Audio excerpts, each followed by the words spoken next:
Hi పిల్లలు, ఈరోజు వినాయక చవితి సందర్భంగా మనం వేరే ఏ కథ నేర్చుకోవట్లేదు. ఈరోజు మనం వినాయకుని కథ నేర్చుకుందాం. ముందుగా విఘ్నేశ్వరుని ప్రార్థన చేసుకొని ఆ తర్వాత మనం కథ తెలుసుకుందాం. శుక్లాం వరదరం విష్ణుం శశివర్ణం చతుర్భుజం ప్రసన్నవదనం ధ్యాయే సర్వ విఘ్నోపశాంతయే అగజానన పద్మార్కం గజానన మహర్నిశం అనేకదంతం భక్తానాం ఏకదంతం ఉపాస్మహే. వినాయక వ్రత కథ ఎలా ఉంటుందంటే, ఒకప్పుడు ఏనుగు రూపంలో ఉన్న గజాసురుడు అనే రాక్షసరాజు పరమశివుడిని గురించి తీవ్ర తపస్సు చేయడం ప్రారంభించాడు. అతని తపస్సుకు మెచ్చి పరమశివుడు ప్రత్యక్షమై ఏదైనా వరం కోరుకోమన్నాడు. అప్పుడు గజాసురుడు, స్వామి మీరు ఎప్పుడూ నా ఉదరం లోపలే ఉండాలి అని కోరిక కోరుకున్నాడు. మహేశ్వరుడు అతని కోరిక తీర్చేందుకోసం గజాసురుడి పొట్ట లోపలికి ప్రవేశించి అక్కడే ఉండడం మొదలుపెట్టాడు. ఇదిలా ఉంటే కైలాసం అంటే శివుడి ఇల్లు, అందులో ఉన్న పార్వతీదేవి భర్త గురించి తెలియక అన్ని చోట్ల వెతుకుతూ కొంతకాలానికి శివుడు గజాసురుడి పొట్టలో ఉన్నాడని తెలుసుకుంది. కాని శివుడిని ఏ విధంగా బయటకు రప్పించాలో తెలియక ఎంతో బాధపడి చివరికి విష్ణుమూర్తిని ప్రార్థించి తన భర్త విషయం చెప్పింది. ఓ మహానుభావ, పూర్వం భస్మాసురుని బారి నుంచి తన భర్తను కాపాడి నాకు ఇచ్చావు, ఇప్పుడు కూడా ఏదైనా ఉపాయం ఆలోచించు అని కన్నీళ్లు కార్చింది.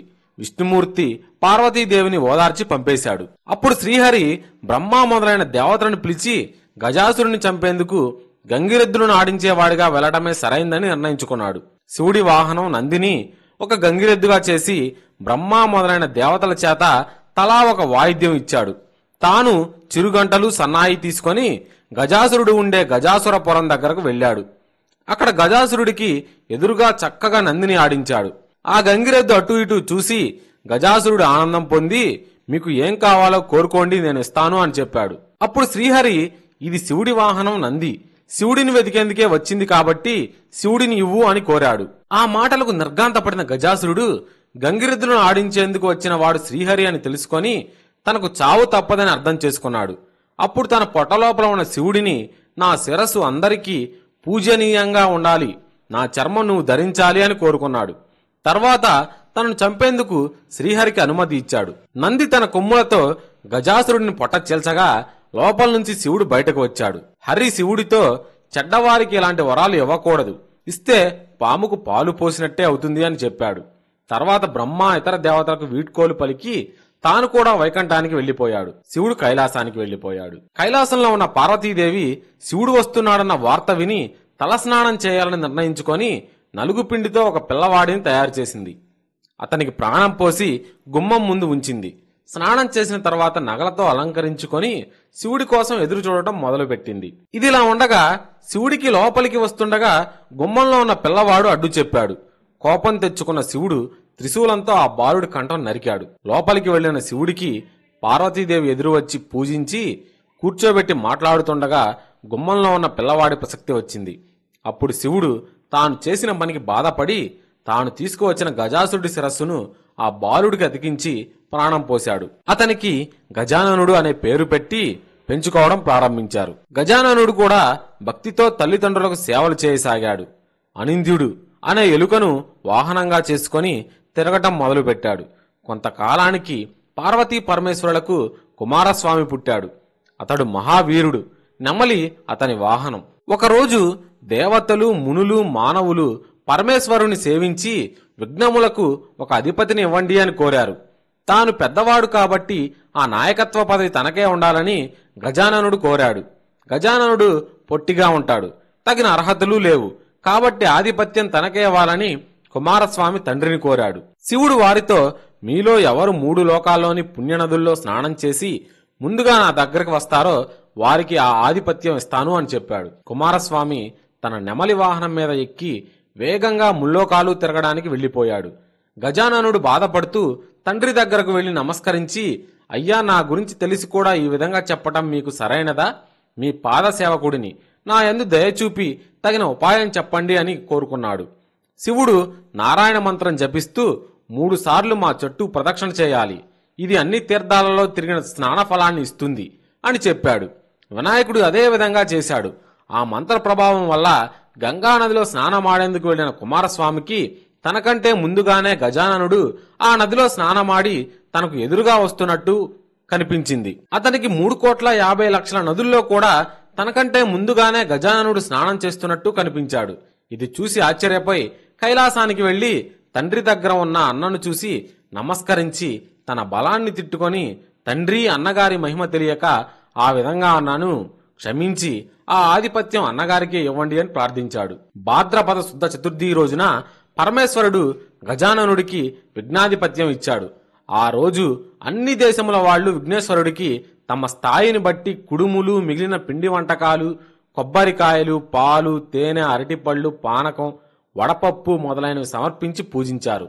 విఘ్నేశ్వరుడు సంతోషపడి కుడుములు కొన్ని తిని కొన్ని తన వాహనం అనింద్యుడికి ఇచ్చి కొన్ని చేతిలో పట్టుకొని నిదానంగా సూర్యాస్తమయం అవుతుండగా కైలాసానికి వెళ్ళాడు. తల్లిదండ్రులకు నమస్కారం చేయబోగా పొట్ట భూమికి తగిలింది. కాని చేతులు మాత్రం భూమి మీద ఆనలేదు. అతి కష్టం మీద చేతులు ఆనించి నమస్కారం మాత్రం చేయలేకపోయాడు. ఈ విధంగా గణపతి కష్టాలు పడుతుండగా శివుడి తల మీద ఉన్న చంద్రుడు పగలబడి ఎగతాళిగా నవ్వాడు. రాజదృష్టి సోకితే రాళ్లు కూడా నుగ్గవుతాయి అన్న సామెత అనుసరించి వినాయకుడి పొట్ట పగిలి లోపల ఉన్న కుడుములు మొదలైనవి చుట్టుపక్కల దొర్లాయి. వెంటనే వినాయకుడు మరణించాడు. పార్వతి ఏడుస్తూ చంద్రుణ్ణి చూసి, పాపాత్ముడా, నీ దృష్టి తగిలి నా కుమారుడు మరణించాడు కాబట్టి నిన్ను చూసిన వాళ్లు పాపాత్ములై నీలాపనిందలు పొందుతారు అని శపించింది. అదే సమయంలో సప్తమహర్షులు యజ్ఞం చేస్తూ తమ భార్యలతో అగ్ని ప్రదక్షిణ చేస్తున్నారు. అగ్నిదేవుడు ఋషి పత్నులను చూసి మోహించి మహర్షులు తనను శపిస్తారేమో అనే భయంతో రోజురోజుకు బలహీనంగా మారిపోవనారంభించారు. అది అగ్ని భార్య స్వాహాదేవి గ్రహించి అరుంధతి రూపం తప్ప మిగిలిన ఋషిపత్నుల రూపం ధరించి భర్తకు సంతోషం కలిగించి ఋషుల తమ భార్యల రూపంలో ఉన్న స్వాహాదేవిని చూసి తమ భార్యలే అనుకొని భ్రమపడి వారిపై కోపం తెచ్చుకున్నారు. పార్వతి ఇచ్చిన శాపం ఫలితంగానే ఋషిపత్నులకు ఈ నీలాపనింద కలిగింది. దేవతలు, మునులు, ఋషిపత్నులు ఈ నీలాపనిందలను గురించి పరమేష్ఠికి తెలిపారు. అతడు సర్వజ్ఞుడు కావడంతో అగ్నిదేవుడు భార్యే ఋషిపత్నుల రూపం దాల్చిందని తెలుసుకొని సప్త ఋషులను సమాధానపరిచి వారితో కూడా తాను కైలాసానికి వెళ్లి ఉమామహేశ్వరులను సేవించి చనిపోయిన విఘ్నేశ్వరుని బతికించారు. దాంతో పార్వతీ పరమేశ్వరుడు ఎంతో సంతోషించారు. అప్పుడు దేవతలు మిగిలిన వాళ్లు, పార్వతీ, నువ్వు ఇచ్చిన శాపం వల్ల అన్ని లోకాలు ఉన్న వారికి కీడు జరుగుతుంది కాబట్టి దాన్ని ఉపసంహరించు అని ప్రార్థించారు. వారి ప్రార్థనలకు సంతోషించిన పార్వతి సంతోషంతో కుమారుని దగ్గరకు తీసుకొని ముద్దాడి, ఏ రోజున వినాయకుని చూసి చంద్రుడు నవ్వాడో ఆ ఒక్కరోజు మాత్రమే చంద్రుడిని చూడకూడదు అని చెప్పింది. అప్పుడు బ్రహ్మ మొదలైన దేవతలు సంతోషిస్తూ తమ నివాసాలకు వెళ్లిపోయారు. భాద్రపద శుద్ధ చతుర్థిలో మాత్రం చంద్రుడిని చూడకుండా జాగ్రత్త తీసుకొని సుఖంగా ఉన్నారు. ఈ విధంగా కొంతకాలం గడిచింది. ద్వాపర యుగంలో ద్వారకావాసి అయిన శ్రీకృష్ణుణ్ణి నారదుడు దర్శించి ప్రార్థించి మాట్లాడుతుండగా, స్వామి, సాయంకాలం అయ్యింది. ఈ రోజు వినాయక చతుర్థి కాబట్టి పార్వతీదేవి శాపం వల్ల చంద్రుణ్ణి చూడకూడదు. నేను నా ఇంటికి వెళ్తాను, అనుమతించండి అని గతంలో జరిగినదంతా చెప్పి స్వర్గానికి వెళ్లిపోయాడు.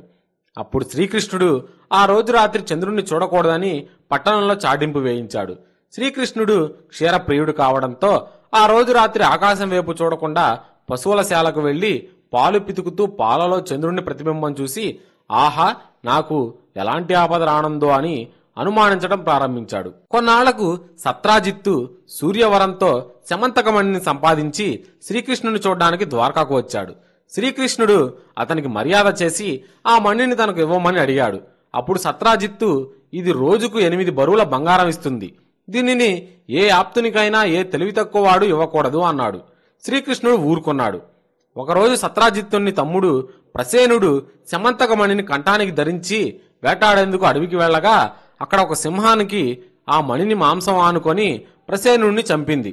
ఒక బల్లూకం ఆ సింహాన్ని చంపి ఆ మణిని తీసుకొని తాను ఉండే కొండ బెలానికి వెళ్లి తన కుమార్తె జాంబవతికి ఆట వస్తువుగా ఇచ్చింది. మరునాడు సత్రాజిత్తు తమ్ముడి మృతి వార్త విని, నేను ఆ మణిని ఇవ్వలేదని, శ్రీకృష్ణుడు నా తమ్ముడిని చంపి రత్నం అపహరించాడు తన పట్టణంలో అని చాటింపు వేయించాడు. శ్రీకృష్ణుడు అది విని ఆ రోజు పాలలో చంద్రుణ్ణి చూసినందువల్లే ఈ నింద వచ్చింది అని భావించి దాన్ని తొలగించుకునేందుకు బంధుమిత్రులతో కలిసి అరణ్యంలో వెతకగా ఒకచోట ప్రసేనుడి కళేబరం, సింహపు కాలిజాడలు, బల్లూకం కాలిజాడ కనిపించాయి.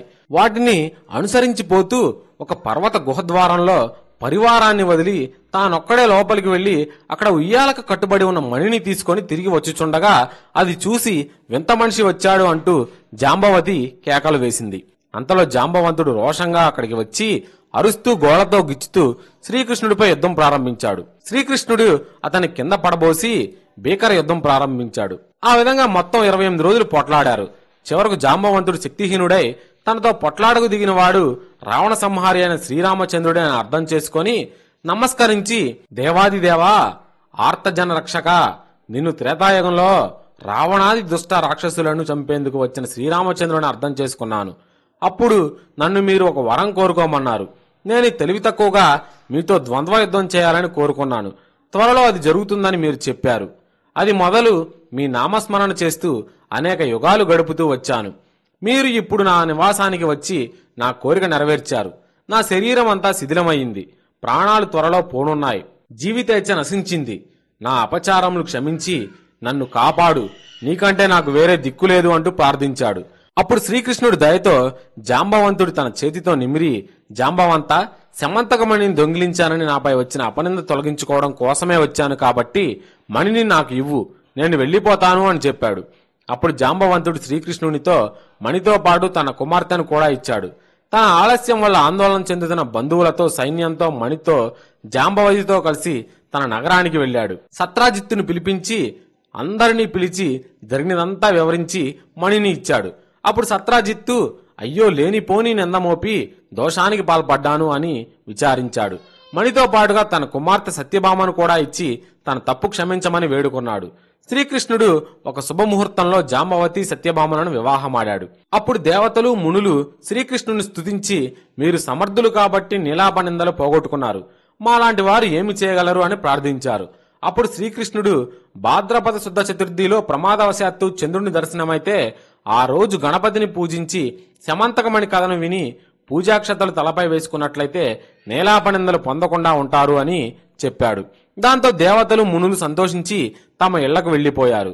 ప్రతి సంవత్సరం భాద్రపద శుద్ధ చతుర్థిలో దేవతలు, మహర్షులు, మానవులు మొదలైన వారు గణపతిని పూజించి తమ కోరికలు నెరవేర్చుకొని ఆనందంగా ఉన్నారని శాపమోక్ష విధానం సౌనకాది మునులకు వివరించిన తర్వాత సూత మహాముని తన ఆశ్రమానికి వెళ్లిపోయాడు.